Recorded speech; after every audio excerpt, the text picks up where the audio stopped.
50 ಕೋಟಿ ಡೀಲ್ನಿಂದ ರಾಜಕೀಯದಲ್ಲಿ ಸಂಚಲನ. ಅನ್ವರ್ ಮಾನಿಪ್ಪಾಡಿ ಆರೋಪಕ್ಕೆ ಕೆರಳಿದ ಕಾಂಗ್ರೆಸ್. ಅನ್ವರ್ ಮಾತಿಗೆ ಪ್ರಿಯಾಂಕ್ ಖರ್ಗೆ ಎಕ್ಸ್ಕ್ಲೂಸಿವ್ ಹೇಳಿಕೆಯನ್ನು ಕೊಟ್ಟಿದ್ದಾರೆ. ಅನ್ವರ್ ಮಾನಿಪ್ಪಾಡಿಗೆ ವಿಜೇಂದ್ರ ಆಮಿಷ ಒಡ್ಡಿದ್ರು.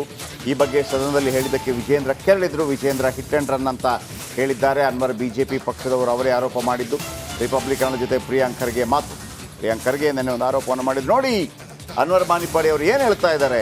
ವಿಡಿಯೋ ರಿಲೀಸ್ ಮಾಡಿಬಿಟ್ರು, ಒಂದು ವಿಡಿಯೋ ರಿಲೀಸ್ ಮಾಡಿದ್ರು. ಅದು ಹಳೆಯ ವಿಡಿಯೋ, 2022 ಆ ವರ್ಷದ ವಿಡಿಯೋ ಅದು ಆವತ್ತು. ಸೊ ಅದಾದ ನಂತರ ಬೇರೆ ಬೇರೆ ರೀತಿಯಲ್ಲಿ ಅದು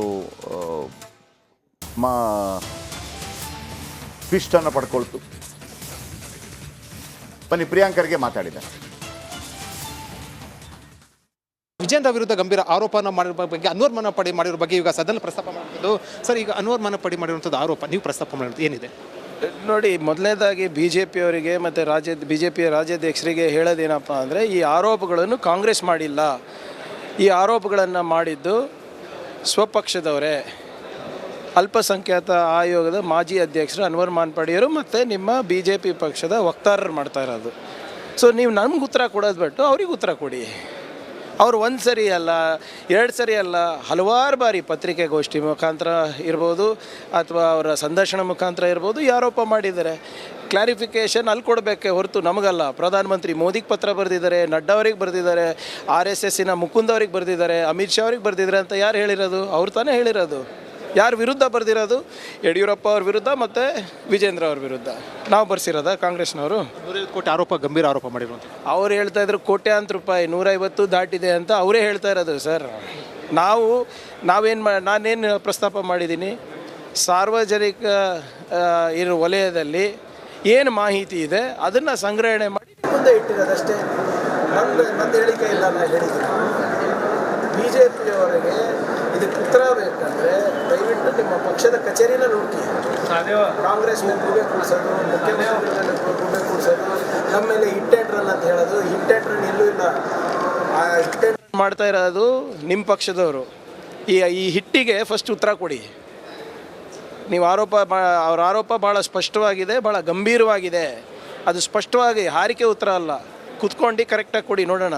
ಸರ್, ಈಗ CBI ತನಿಖೆ CM ಆಗ್ರಹಿಸಿರುವಂಥದ್ದು. ನೀವು ಒಂದು ಪ್ರಮುಖ ಸ್ಥಾನದಲ್ಲಿ ಇರುವಂಥ ಹಿನ್ನೆಲೆಯಲ್ಲಿ ನೀವು ಯಾವ ತನಿಖೆ ಮಾಡಬೇಕಂತ ಹೇಳ್ತೀರಾ? ಈ ಸಂಬಂಧಪಟ್ಟ ಗಂಭೀರ ಆರೋಪ ಬಂದಿರುವಂಥ ನೋಡಿ, CBI ಬೇಕಾದರೆ ಆಮೇಲೆ ನಾವು ವಹಿಸ್ತೀವಿ. ಮೊದಲನೇದಾಗಿ ನಾವು ಪ್ರಿಲಿಮಿನರಿ ಏನೇನು ಮಾಡ್ಬೋದು ನೋಡೋಣ ಅಂತೆ. ನಾನು ಮುಖ್ಯಮಂತ್ರಿಗಳ ಜೊತೆ ಮತ್ತು ಗೃಹ ಸಚಿವರ ಜೊತೆ ನಾನು ಚರ್ಚೆ ಮಾಡಿಲ್ಲ. ಅವರು ಚರ್ಚೆ ಮಾಡಿದ್ಮೇಲೆ we will decide what to do. CBI ತನಿಖೆಗೆ ವಹಿಸೋಕ್ಕೆ ಏನಾದರೂ ಕೂಡ ಹಿಂಜರಿಕೆ ಇದೆಯಾ ಅಂತ? ಇಲ್ಲ, ಹಿಂಜರಿಕೆ ಅವ್ರು ಯಾಕೆ ಮಾಡಿಸಿಲ್ಲ? ಪ್ರಧಾನಮಂತ್ರಿ ಮೋದಿ ಅವರಿಗೆ ಬರೆದಿದ್ದಾರೆ, ಅಮಿತ್ ಶಾ ಅವ್ರಿಗೆ ಬರೆದಿದ್ದಾರೆ. ಇವರಿಬ್ಬರೇ ತಾನೇ ತೀರ್ಮಾನ ಮಾಡೋರು. ಏನಂತ ಬರೆದಿದ್ದಾರೆ? 4 ಲಕ್ಷ ಕೋಟಿ ಹಗರಣ ಆಗಿದೆ ಸ್ವಾಮಿ ಅಂತ ಬರೆದಿದ್ದಾರಲ್ವ. ಮತ್ತು ಯಾಕೆ ತನಿಖೆ ಮಾಡಿಲ್ಲ ಅವರಿಗೆ? ಅವ್ರದ್ದೇ ಸರ್ಕಾರ ಆಯ್ತಲ್ಲ, 3 ಮುಖ್ಯಮಂತ್ರಿಗಳು ಆದ್ರಲ್ಲ. ಯಡಿಯೂರಪ್ಪ ಅವರಿದ್ದರು, ಶೆಟ್ಟರ್ ಅವರಿದ್ದರು, ಬೊಮ್ಮಾಯಿ ಅವರಿದ್ದರು. ಯಾಕೆ ಮಾಡಿಲ್ಲ? ಇದಕ್ಕೆ ಉತ್ತರ BJP ಕಚೇರಿನಲ್ಲೇ ಸಿಗುತ್ತೆ ಹೊರತು ಕಾಂಗ್ರೆಸ್ ಬಾಗಿಲು ತಟ್ಟಿದ್ರೆ ಪ್ರಯೋಜನ ಇಲ್ಲ. ಸರ್, ಈಗ ನಿನ್ನೆ ಹೇಳಿಕೆ ಕೊಟ್ಟಿದ್ದು ನೀವು ಕೊಟ್ಟ ನಂತರ ಅದು ಕಾಂಗ್ರೆಸ್ ನಾಯಕರು ಒಂದಷ್ಟು ನಮಗೆ ಲಂಚದ ಆರೋಪ ಮಾಡಿದ್ರು, ಲಂಚದ ಆಮಿಷ ಹೇಳಿ ಅನ್ವರ್ ಮಾನಿಪ್ಪಾಡಿ ಹೇಳಿರುವಂಥದ್ದು. ಇಲ್ಲ, ಈಗ 100 ಜನ ಕಾಂಗ್ರೆಸ್ ಹೆಸರಿದೆ ಅಲ್ವೇನ್ರಿ ಆ ರಿಪೋರ್ಟ್ನಲ್ಲಿ? ಹೆಸರು ಯಾರ್ದು ಬಂತು? ವಿಜೇಂದ್ರ ಅವ್ರದ್ದೇ ಬಂತು. ಅವರೆಲ್ಲನ ಹೇಳಿದ್ರ ಮುಂಚೆ? ನಿನ್ನೆ ಹೋಗಿ ಕೈಕಾಲು ಬೈದಿರಬೇಕು BJP ಅವರು. ನೋಡಪ್ಪ, ಪಕ್ಷದ ಮರ್ಯಾದೆ ಪ್ರಶ್ನೆ ಇದೆ, ದಯವಿಟ್ಟು ಇದನ್ನು ನೀನು ಹಿಂದೆ ತಗೋ ಅಂತ ಹೇಳಿರಬೇಕು. ಈಗ ಅಲ್ಲಿಂದ ಹಿಡ್ಕೊಂಡು ನೀವು ಹಿಟ್ ಆ್ಯಂಡ್ ರನ್ ಮಾಡ್ತೀರಾ ಅಥವಾ ಇದು ಸಂಬಂಧಪಟ್ಟಂತೆ ನೀವು ಬೆನ್ನತ್ತೀರಾ?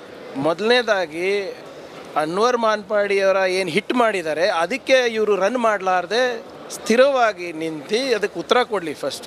ಅದಾದಮೇಲೆ ನಾವು ರಾಜ್ಯ ಸರ್ಕಾರದಿಂದ ಏನು ಮಾಡಬೇಕು ಮಾಡ್ತೀವಿ. ನಾವು ಸಚಿವರಿಗೆ ನೀವೇನು ಮನವಿ ಮಾಡ್ತೀರಾ ಒಬ್ಬ ಸಚಿವರಾಗಿ? ಅಥವಾ ನೋಡೋಣ, let us get the facts of the case first, ಏನೇನಿದೆ ಅಂತ. ಓಕೆ, ತುಂಬ ಜನರಿಗೆ ಇದು ಅರ್ಥ ಆಗಲ್ಲ, ನಾನು ಅರ್ಥ ಮಾಡ್ತೀನಿ. ಅನ್ವರ್ ಮಾನಿಪ್ಪಾಡಿ ಅಂತ ಒಬ್ಬರು ಅಲ್ಪಸಂಖ್ಯಾತ ಆಯೋಗದ ಅಧ್ಯಕ್ಷರಿರ್ತಾರೆ. ಅವರು ಒಂದು ವರದಿಯನ್ನು ಸಿದ್ಧ ಮಾಡ್ತಾರೆ. ಏನು, ಈ ವಕ್ಫ್ನ ಜಾಗಗಳನ್ನು ಕೆಲವರು ಆಕ್ರಮಣ ಮಾಡಿಕೊಂಡಿದ್ದಾರೆ, ಮಾರಾಟ ಮಾಡಿದ್ದಾರೆ ಅಂತ ಒಂದು ಲಿಸ್ಟ್ ಅವರು ದೊಡ್ಡ ಒಂದು ವರದಿಯನ್ನು ಸಲ್ಲಿಸ್ತಾರೆ. 7,000 ಪುಟಗಳ ವರದಿ. ಅದಕ್ಕೆ ಅಪ್ರೂವಲ್ ಕೊಡುತ್ತೆ. ಯಾವುದು? ಹೈಕೋರ್ಟ್ ಕೊಡುತ್ತೆ, ಸುಪ್ರೀಂ ಕೋರ್ಟ್ ಕೊಡುತ್ತೆ, ಲೋಕಾಯುಕ್ತ ಕೋರ್ಟ್ ಅಪ್ರೂವಲ್ ಕೊಡುತ್ತೆ. ಆ ನಂತರ ಅದನ್ನು ಮಂಡನೆ ಮಾಡಬೇಕಾಗುತ್ತೆ. ಅದರಲ್ಲಿ ಏನಿದೆ, ಒಂದು 10 ಪ್ರಮುಖರ ಕಾಂಗ್ರೆಸ್ ಪ್ರಮುಖರ ಹೆಸರುಗಳಿದೆ. ಇವರೆಲ್ಲ ದುಡ್ಡು ಕಬಳಿಸಿದ್ದಾರೆ, ಜಾಗ ಕಬಳಿಸಿದ್ದಾರೆ. ಯಾರ್ದೆಲ್ಲ? ಮಲ್ಲಿಕಾರ್ಜುನ ಖರ್ಗೆ ಅವ್ರದ್ದಿದೆ, ಧರ್ಮಸಿಂಗ್ ಅವ್ರದ್ದಿದೆ, ಬೀದರ್ನ ಖಮರುಲ್ ಇಸ್ಲಾಂ ಅವ್ರದ್ದಿದೆ, ರೆಹಮಾನ್ ಖಾನ್ ಅವ್ರದ್ದಿದೆ, ಜಾಫರ್ ಶರೀಫ್ ಅವ್ರದ್ದಿದೆ, ಎನ್.ಎ. ಹ್ಯಾರಿಸ್ ಅವ್ರದ್ದಿದೆ, ಇಕ್ಬಾಲ್ ಅನ್ಸಾರಿ ಅವ್ರದ್ದಿದೆ, ತನ್ವೀರ್ ಸೇಠ್ ಅವ್ರದ್ದಿದೆ, ಆಮೇಲೆ ರೋಷನ್ ಬೇಗ್ ಅವ್ರದ್ದಿದೆ. ಎಲ್ಲ ಕಾಂಗ್ರೆಸ್ ನಾಯಕರ ಹೆಸರುಗಳಿದೆ. ಇದನ್ನು 2012ರಲ್ಲಿ ಅವರು ಕೊಡ್ತಾರೆ. ಆಮೇಲೆ ಅದನ್ನು ಟೇಬಲ್ ಮಾಡಿ ಕಾಂಗ್ರೆಸ್ ಆ ಸಂದರ್ಭದಲ್ಲಿ ಕಾಂಗ್ರೆಸ್ ಇದ್ದ ಕಾರಣಕ್ಕಾಗಿ ಅದನ್ನು ಇದು ಮಾಡೋದಿಲ್ಲ. ಆಗ ಅವರು ಹೇಳ್ತಾರೆ 2020 ಆರೋಪ ಎಲ್ಲ ಆದ ನಂತರ ಯಡಿಯೂರಪ್ಪನವರ ಕಾಲಾವಧಿಯಲ್ಲಿ ಅದನ್ನು ಅಂಗೀಕಾರ ಏನೋ ಆಗತ್ತೆ ಮತ್ತೊಂದು. ಆಗ 2022ರಲ್ಲಿ ಒಂದು ಪ್ರೆಸ್ ಮೀಟ್ ಮಾಡಿ ಅವ್ರು ಹೇಳ್ತಾರೆ, ನನಗೆ ವಿಜೇಂದ್ರ ಆಮಿಷ ಒಡ್ಡೋಕ್ಕೆ ಬಂದಿದ್ದರು ಅಂತ ಹೇಳಿ. ಅದನ್ನು ಈಗ ಬಿಡುಗಡೆ ಮಾಡಿದ್ರು. ನೋಡಿ, ಅವರು ಬಿಡುಗಡೆ ಆಮಿಷ ಒಡ್ಡೋಕ್ಕೆ ಬಂದಿದ್ರಂತೆ.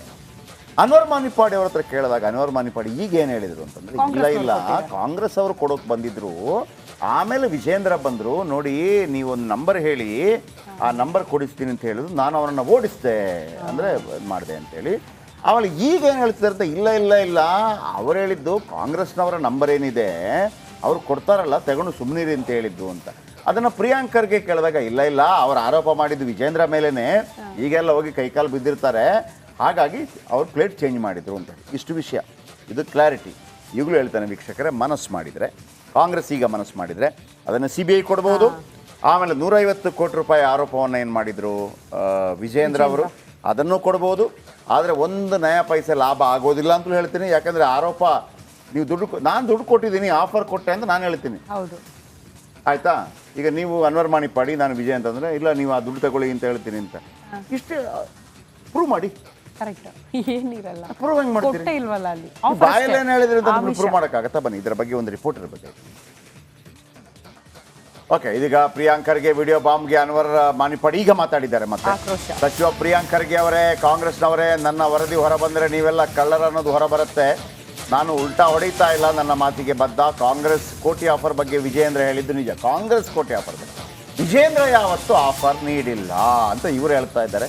ಕೇಳಿಸ್ಕೊಳ್ಳಿ ಇದನ್ನು ಅವರು, ನಮ್ಮ ವೀಕ್ಷಕರು ಕೇಳಿಸ್ಕೊಳ್ಳಿ. ಅದಾದ ನಂತರ ಒಂದು ಪ್ರಶ್ನೆ ನಮಗೆ ಉದ್ಭವ ಆಗುತ್ತೆ, ಅದೇನು ಅಂತ ಹೇಳ್ತೀನಿ ಈ ಅವರ ಸ್ಟೇಟ್ಮೆಂಟ್ ನೋಡಿದ ನಂತರ. 150 ಕೋಟಿ ಆಮಿಷ ಒಡ್ಡಿದ್ರು ಅನ್ನೋದನ್ನು ಅನ್ವರ್ ಮಾನಿಪಾಡಿ ಅವರು ಒಪ್ಪಿಕೊಂಡಿದ್ರು. ಆದರೆ ಈಗ ಉಲ್ಟಾ ಹೊಡಿತಾ ಇದ್ದಾರೆ ಅನ್ನುವಂಥ ಆರೋಪವನ್ನು ಕಾಂಗ್ರೆಸ್ ಮಾಡ್ತಾ ಇರುವಂಥದ್ದು. ಇದಕ್ಕೆ ಅನ್ವರ್ ಮಾನಿಪಾಡಿ ಅವರು ಏನು ಸ್ಪಷ್ಟನೆ ನೀಡ್ತಾರೆ ಅನ್ನುವಂಥದ್ದನ್ನು ಅವ್ರ ಜೊತೆನೇ ಕೇಳುವ. ಸರ್, ನೀವು ಈ ಹಿಂದೆ ಒಪ್ಪಿಕೊಂಡಿದ್ರಿ ಅನ್ನುವಂಥ ವಿಡಿಯೋ ಕೂಡ ಬಿಟ್ಟಿದ್ದಾರೆ ಅವರು, ಕಾಂಗ್ರೆಸ್ನವರು. ಆದರೆ ನೀವು ಕಾಂಗ್ರೆಸ್ನವರು ಅದು ವಿಡಿಯೋ ಪ್ರಿಯಾಂಕಾ ಖರ್ಗೆ ಅವರು ಬಿಟ್ಟಿದ್ದಾರೆ. ಆದರೆ ಈಗ ನೀವು ಅದನ್ನು ಉಲ್ಟಾ ಹೊಡಿತಿದ್ರಿ, ನಾನು ಆ ರೀತಿ ಹೇಳಲಿಲ್ಲ ಅಂತ ಹೇಳ್ತೀರಿ ಅಂತ ಅವರು ಆರೋಪ ಮಾಡ್ತಿದ್ದಾರೆ. ಪ್ರಿಯಾಂಕಾ ಖರ್ಗೆಯವರೇ, ಅರ್ಥ ಮಾಡಿಕೊಳ್ಳಿ, ನಿದ್ರಿಸುತ್ತಿರುವ ಒಂದು ಹುಲಿಯನ್ನು ನೀವು ಎಬ್ಬಿಸಿದ್ದೀರಿ. ಏನು ನಿಮ್ಮನ್ನು ಪರಿಚಿ ತಿನ್ನದೆ ಇದು ಮುಗಿಯಲ್ಲ. ನಿಮ್ಮನ್ನೆಲ್ಲ ನಂಗಪ್ಪಂಗ ಮಾಡಿಸಿದರೆ ನಾನು ಅನ್ವರ್ ಮಾನಿಪಾಡಿ ಅಲ್ಲ. ಹೌದು, ನಿನ್ನೆ ಕೂಡ ನನ್ನನ್ನು ಇದು ಹೇಳಿದೆ. ನಾನು ವಿಜೇಂದ್ರ ಅಂತ ಬಂದು ಮಾತಾಡಿ ನೀವು ದಲಿದಿದ್ದೀರಿ, ಕಷ್ಟಪಟ್ಟಿದ್ದೀರಿ, ತುಂಬ ತೊಂದರೆ ಆಗಿದೆ ನಿಮಗೆ, ಅದು ನಿಮಗೆ ಹಾಸ್ಪಿಟಲ್ ಬಿಲ್ ಕಟ್ಟೋಸ್ಕೊಳ್ಳಿ ನಿಮ್ಮ ಹತ್ರ ಇಲ್ಲ ಏನು ಹೇಳಿ ಒಂದು ಮಾತು ಹೇಳಿದ್ರು ಅವರು. ಅದಕ್ಕೆ ನಾನು ಕ್ರೋಧೀಕರಿಸಿ ಅವರಿಗೆ ಏನೇನೋ ಬೈದು ಕಳಿಸಿದ್ದೆ. ಆ ಕೋಪದಲ್ಲಿ ನಾನು ಪ್ರೆಸ್ ಕೂಡ ಕರೆದಿದ್ದೆ ನಾನು, ಹೀಗೆ ಅಂತೇಳಿ. ಯಾರು ನನ್ನ ಈ ವರದಿಗೆ ಅಡ್ಡ ಹೊಡ್ಡುತ್ತಾರೋ ಅಥವಾ ಯಾರು ನನ್ನ ಈ ವರದಿಯನ್ನು ನಿರೀಕ್ಷಿಸ್ತಾರೋ ಅವ್ರ ಮೇಲೆ ನನಗೆ ಕ್ರೋಧಿಕವಾಗುವುದು ಖಂಡಿತ, ನಾನು ಕೋಪ ಬರುವುದು ಖಂಡಿತ, ಅವ್ರು ಎಲ್ಲ ರೀತಿಯಲ್ಲಿ ನಾನು ಬೈಯುವುದು ಖಂಡಿತ. ಹಾಗೆ ನಿಜವಾಗ್ಲೂ ಅರ್ಥ ಮಾಡಿಕೊಳ್ಳಿ, ಆ ದಿವಸ ನಾನು ಮಾತಾಡಬೇಕಾದ್ರೆ ಅವರು ನನ್ನ ಮನೆಗೆ ಬಂದಿಲ್ಲ, ಪಾರ್ಟಿ ಆಫೀಸಿಗೆ ಕೂತು ಮಾತಾಡಬೇಕಾದ್ರೆ ನಾನು ವಿಜೇಂದ್ರ ಹತ್ರ ಹೇಳಿದೆ. ವಿಜೇಂದ್ರ ಹೇಳಿದರು, ನೀವು ಭಾಳ ಕಷ್ಟಪಟ್ಟಿದ್ದ ಇದು ಯಾವುದಾದ್ರೂ ಒಂದು ಸಂಖ್ಯೆ ಹೇಳಿ ಮತ್ತು ನಿಮ್ಮ ತೊಂದರೆಯಿಂದ ಹೊರಗೆ ಬನ್ನಿ, ನಿಮ್ಗೆ ಅವ್ರು ದುಡ್ಡು ಕೊಡುವವರಿದ್ದಾರೆ ಅಂತೇಳಿ. ಅದು ಕಾಂಗ್ರೆಸ್ನವರು, ನಮಗೇನು ತೊಂದರೆ ಇಲ್ಲ, ನಾವು ನಿಮ್ಮನ್ನು ತಪ್ಪು ತಿಳ್ಕೊಳ್ಳೋಲ್ಲ ಎಂದು ಕೂಡ ಹೇಳಿದರು. ಆಗ ನನಗೆ ಅವ್ರ ಮೇಲೆ ಕೋಪ ಬಂದು ಸಿಟ್ಟಿಗೆದ್ದು ಅವರು ಏನೇನು ಬೈದು ಕಳಿಸಿದ್ದೆ. ನಾನು ಅದೇ ಕೋಪದಲ್ಲಿ ತಕ್ಷಣ ನಾನು ಪ್ರೆಸ್ಸನ್ನು ಕೂಡ ಕರೆದು ಆ ಪ್ರೆಸ್ಸಲ್ಲಿ ಕೂಡ ಏನೆಲ್ಲ ಹೇಳಿದ್ದೆ ನಾನು. ಹೌದು, ಇಲ್ಲ ಹೇಳಲ್ಲ. ಆದರೆ 150 ಕೋಟಿ ವಿಷಯ ಗೆಲ್ಲಿಲ್ಲ ಗೊತ್ತಿಲ್ಲ ಹಾಗೆ. ಮತ್ತು ಒಂದು ಅದರ ನಂತರ ನಾನು ಅರ್ಥ ಮಾಡಿಕೊಂಡ ನಂತರ ಇವರು ನಿಂತ್ಕೊಂಡು ಗಟ್ಟಿಯಾಗಿ ರಾಕ್ ಆಫ್ ಗಿಬ್ರಾಲ್ಟರ್ ನಿಲ್ತಾ ಗೊತ್ತಾದ ನಂತರ ತಕ್ಷಣ ಯಡಿಯೂರಪ್ಪ ಅವರು ನನ್ನ ಆ ವರದಿಯನ್ನು ಮಂಡನೆ ಮಾಡಿದರು. ಮಂಡನೆ ಮಾಡಿದ ನಂತರ ಅದೀಗ ಪಬ್ಲಿಕ್ ಡೊಮೇನಿಗೆ ಬಂದಿದೆ. ನನ್ನ ರಿಪೋರ್ಟ್ ಯಾರಿಗೆ ಬೇಕಾದ್ರೆ ಸಿಗುತ್ತೆ, ಆದರೆ ನೀವು ನಿಮ್ಮ ಸರ್ಕಾರ ಕೊಡ್ತಾ ಇಲ್ಲ. ಅದಕ್ಕೋಸ್ಕರ ನಾನೀಗ ಅದನ್ನು PDF ಮಾಡಿ ಬಿಡುಗಡೆ ಮಾಡಿದ್ದೇನೆ. ಎಲ್ಲ ಇದು ಇಮೇಲ್ಗಳಲ್ಲಿ ಎಲ್ಲಿಗೂ ಸಿಗುವಾಗೆ ಆಗುತ್ತೆ. ಅದು ಒಂದು ಹೇಳ್ತೇನೆ ನಾನು, ದಯವಿಟ್ಟು ಅರ್ಥ ಮಾಡಿಕೊಳ್ಳಿ. ನಿಮ್ಮ ಅಪ್ಪಾಜಿಯವರು ಇನ್ವಾಲ್ವ್ ಆಗಿಲ್ವೇ? ನೀವು ನನ್ನ ರಿಪೋರ್ಟ್ ತಿರಸ್ಕರಿಸ್ತೀರಾ? ಯಾಕೆ ತಿರಸ್ಕರಿಸ್ತೀರಿ ಸ್ವಾಮಿ ನೀವು? ನನ್ನ ರಿಪೋರ್ಟ್ ಏನು ರಿಪೋರ್ಟ್ ಅಲ್ಲ, ನಿಮ್ಮ ಕಾಂಗ್ರೆಸ್ನವರ ರಿಪೋರ್ಟ್ ಅಲ್ಲ. ಅದು ರಿಪೋರ್ಟು ಹೈಕೋರ್ಟಲ್ಲಿ ಗೆದ್ದದ್ದು, ಅಪ್ರೂವ್ ಆದ್ದು, ಸುಪ್ರೀಂ ಕೋರ್ಟಿಗೆ ಗೆದ್ದದ್ದು, ಲೋಕಾಯುಕ್ತದಲ್ಲಿ ಎಂಡೋರ್ಸ್ ಮಾಡಿದ ರಿಪೋರ್ಟ್ ನಂದು. ಇದನ್ನು ತಿಳ್ಸ್ಕೊಂಡು ನೀವು ಯಾರ್ರಿ? ನಿಮ್ಮಂಥ ಕಳ್ಳರಿಗೆ ತಿಳ್ಸ್ಕೊಂಡ್ರೆ ಬೇಕು. ಯಾಕೆ ನಿಮ್ಮಂಥ ಕಳ್ಳರಲ್ಲಿ ನಿಮ್ಮ ಪಾರ್ಟಿ ಪಕ್ಷದಲ್ಲಿರೋ ಕಳ್ಳರೆಲ್ಲ ಒಳಗೆ ಹೋಗೋದು ನಿಜ. ಇವತ್ತು ನಾಳೆ ನಾನು ಜೀವನದಲ್ಲಿದ್ದರೆ ನಿಮ್ಮ ಪಕ್ಷವನ್ನೆಲ್ಲ ಕಳ್ಳರೆಲ್ಲ ಒಳಗೆ ಕಳಿಸೋದು ನನ್ನ ಕರ್ತವ್ಯ ಎಂದು ಮಾಡಿಕೊಂಡಿದೆ. ಇದಕ್ಕೆ ಭಾಳ ತೊಂದರೆಯಾಗಿ ಸುಮ್ಮನೆ ಮಲಗಿದ್ದೆ. ಈಗ ನಾನು ಎಬ್ಬಿಸಿದ್ದೀರಾ, ಅದು ಹುಲಿಯನ್ನು ಎಬ್ಬಿಸಿದಾಗ ಆಯಿತು. ಈಗ ನೀವು ನಮ್ಮ ಈ ಹುಲಿಯ ಆಟವನ್ನು ನೋಡ್ತೀರಾ ಇನ್ನು ಮುಂದೆ. ಅನ್ವರ್ ಮಾಣಿಪ್ಪಾಡಿ ಸ್ವಲ್ಪ ವಯಸ್ಸಾದಂಗೆ ಕಾಣ್ತಾ ಇದೆ. ಸ್ವಲ್ಪ ಅಂದರೆ ಬಾಯಿ ಸ್ವಲ್ಪ ಅಂದರೆ ಹಲ್ಲಿನ ಕಾರಣಕ್ಕೆ ನನಗೆ ಗೊತ್ತಿಲ್ಲ. ಪಾಪ ಸ್ವಲ್ಪ ಆರೋಗ್ಯ, ಒಂದು ಆಕ್ಸಿಡೆಂಟ್ ಕೂಡ ಆಗಿತ್ತಂತೆ ಪಾಪ ಅವರಿಗೆ. Very smart. ಈಗ ಸ್ವಲ್ಪ ಧಾರ್ಮಿಕವಾಗಿ ಗಡ್ಡ ಎಲ್ಲ ಬಿಟ್ಟು ರೆಡಿ ಆಗ್ತಾ ಇದ್ದಾರೆ. ಅವರು ಯಾವುದೇ ಮುಚ್ಚುಮರೆ ಇಲ್ಲ. ಏನು ನಾಮ ಹಾಕ್ಕೊಂಡು ಹೋಗ್ತಾಯಿದ್ರು, ಆಮೇಲೆ ಜಾತಿ ಗೀತಿ ಮಾಡ್ತಾ ಏನಿಲ್ಲ ಮೊದಲು. ಇಲ್ಲಿಗೆ ಬಂದು ನಿಂತಿದೆ. ಹಿಂದೆ ಒಮ್ಮೆ ನನಗೆ ಸಿಕ್ಕಿದ್ರು ಅವರು ಈ 37 ಕ್ರೆಸೆಂಟ್ ಹೋಟೆಲ್ ಆ ವರದಿಯನ್ನು ತೊಗೊಂಬಂದಿದ್ರು ಶೆಟ್ರ್ ಇದನ್ನು ಮಾಡಿ. ಯಾಕಂದರೆ ನಾವು ಆ ಸೂಪರ್ 3 ಥರ ಕಾರ್ಯಕ್ರಮ ಮಾಡ್ತಾ ಇದ್ದಲ್ಲ ಜೋರಾಗಿ ಮಾಡಿ. ಆಗ ನಾನು ಅವ್ರಿಗೆ ಹೇಳಿದ್ದೆ, ಇವತ್ತು ಒಂದು ವೇಳೆ 11 ಗಂಟೆಗೆ ಏನಾದ್ರು ಲೈವಲ್ಲಿ ಬಂದರೆ ಅದನ್ನು ಕೇಳ್ತೀನಿ. ಅವ್ರು ಏನು ಹೇಳಿದ್ರು, ನಾನೇನು ಹೇಳಿದ್ದೆ ಅಂತಂದರೆ, ಸರ್ ಇದನ್ನು ಯಾರಾದರೂ ಒಬ್ಬ ಪಿಚ್ ಮಾಡಬೇಕು, ಒಬ್ಬ ರಾಜಕೀಯ ನಾಯಕ ಇದನ್ನು ಭಾಳ ಜೋರಾಗಿ ಮಾತಾಡಬೇಕು, ಆಮೇಲೆ ನಮಗೆ ಅದು ಈಸಿ ಆಗುತ್ತೆ ಅಂತೇಳಿ. ನೋಡಿ ಅದು ಇಷ್ಟು ಒಂದು ಅದು 2016-17 ಬಂದಿದ್ರು. 5-6 ವರ್ಷ ಆಯ್ತು ನನಗೆ ಈಗ ಆ ಸ್ಟೋರಿ ಬರೋದಕ್ಕೆ. ಬನ್ನಿ ಇದರ ಬಗ್ಗೆ ನಮ್ಮ ಪೊಲಿಟಿಕಲ್ ಬ್ಯೂರೋ ಹೆಡ್ ನೇರವಾಗಿ ಬೆಳಗಾವಿಯಲ್ಲಿದ್ದಾರೆ. ಅದರ ಬಗ್ಗೆ ಭಾಳ ಜೋರು ಚರ್ಚೆ ಆಗ್ತಾ ಇದೆ. ಆಲ್ರೆಡಿ ಪ್ರಿಯಾಂಕ್ ಖರ್ಗೆ ಅವರನ್ನು ಕೂಡ ಮಾತಾಡಿಸಿದ್ದಾರೆ. ವಿಜಯ್, ನನ್ನ ಪ್ರಶ್ನೆ ಒಂದೇ, ಅದು ಏನಾಗುತ್ತೆ ಸಾಧಕ ಬಾಧಕ ಎಲ್ಲ ಒಂದೇ. BJP ಟೈಮಲ್ಲಿ CBIಗೆ ಯಾಕೆ ಕೊಡಲಿಲ್ಲ? ನಂಬರ್ 1. ಈಗ ಯಾಕೆ ಕೊಡಬಾರ್ದು? ನಂಬರ್ 2. ನಂಬರ್ 3 ಏನಪ್ಪ ಅಂತಂದರೆ, ವಿಜಯೇಂದ್ರ ಆಫರ್ ಬಗ್ಗೆ CBIಗೆ ಹೋದರೂ ಕೂಡ ಅದಕ್ಕೆ ಏನಾದರೂ ಅರ್ಥ ಬರುತ್ತಾ? ಪ್ರಿಯಾಂಕ್ ಖರ್ಗೆ ಇದನ್ನು ಭಾಳ ಸ್ಟ್ರಾಂಗ್ ಆಗಿ ಇಟ್ಕೊಳ್ಳೋದಕ್ಕೆ ಏನು ಕಾರಣ? ಅವರ ತಂದೆ ಮೇಲೆ ಆರೋಪ ಇದೆ ಅನ್ನೋ ಕಾರಣಕ್ಕೆ. ಈ 4 ಪ್ರಶ್ನೆಗಳಿಗೆ ಉತ್ತರ ಬೇಕು.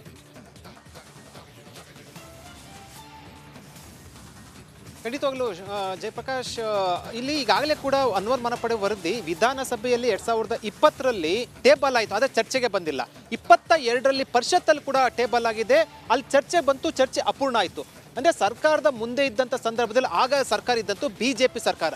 ಯಾಕೆ ಆಗ ಅವರು CBI ತನಿಖೆ ಕೊಡಲಿಲ್ಲ? ಅಥವಾ ವಕ್ಫ್ ಆಸ್ತಿ ಸಂಬಂಧಪಟ್ಟಂತೆ ವರದಿ ಅವರದೇ ಸರ್ಕಾರದ ಅಧ್ಯಕ್ಷರು ವರದಿ ಕೊಟ್ಟಿರುವಂಥದ್ದು, ಆಗ ಯಾಕೆ ಕ್ರಮ ಕೈಗೊಂಡಿಲ್ಲ ಅನ್ನುವಂಥದ್ದು ಕಾಂಗ್ರೆಸ್ನ ಪ್ರಶ್ನೆ. ಒಂದು ರೀತಿಯಲ್ಲಿ ನೋಡಿದ್ರೆ ನಿಜಕ್ಕೂ ಕೂಡ ವ್ಯಾಲಿಡ್ ಆಗಿರುವಂಥದ್ದು. ಆದರೆ ಪ್ರಿಯಾಂಕ್ ಖರ್ಗೆ ಮಾತಾಡ್ತಾ ಇರುವಂಥ ಹೇಳಿಕೆಯನ್ನು ನೋಡೋದಾದ್ರೆ, ಆಗಿನ ಸಂದರ್ಭದಲ್ಲಿ ಎಲ್ಲೋ ಅಡ್ಜಸ್ಟ್ಮೆಂಟ್ ಆಗಿತ್ತಾ ಅನ್ನುವಂಥದ್ದು ಅನುಮಾನ, ಜೊತೆಗೆ ಆದ ಚರ್ಚೆಗೆ ಸಂಬಂಧಪಟ್ಟಂತೆ ಆ ರೀತಿ ಒಂದು ಹೇಳಿಕೆಯನ್ನು ಕೊಡ್ತಾ ಇರೋದು. ಈಗಲೂ ಕೂಡ ಅವರು ಬಹಿರಂಗವಾಗಿ ಹೇಳ್ತಾ ಇರುವಂಥದ್ದು, ಅನ್ವರ್ ಮಾನಪ್ಪಡಿ ವರದಿಯನ್ನು ಕಾಂಗ್ರೆಸ್ ಯಾಕೆ ಕೊಡಲಿಲ್ಲ, ನೀವು ಅವು ಪ್ರಶ್ನೆ ಮಾಡಬೇಕಂದ್ರೆ BJP ಕೊಡಲಿಲ್ಲ ಅನ್ನುವಂಥದ್ದು. ಜೊತೆಗೆ ಈಗ ಅವರು ಪ್ರಶ್ನೆ ಎತ್ತಾ ಇರುವಂಥದ್ದು, ವಕ್ಫ್ ವಿಚಾರ ಸಂಬಂಧಪಟ್ಟಂತೆ ಏನು ನೋಟಿಸ್ ಸಂಬಂಧಪಟ್ಟಂತೆ ಏನು ಸರ್ಕಾರದ ವಿರುದ್ಧ ಮುಗಿಬಿದ್ರು, ಆಗ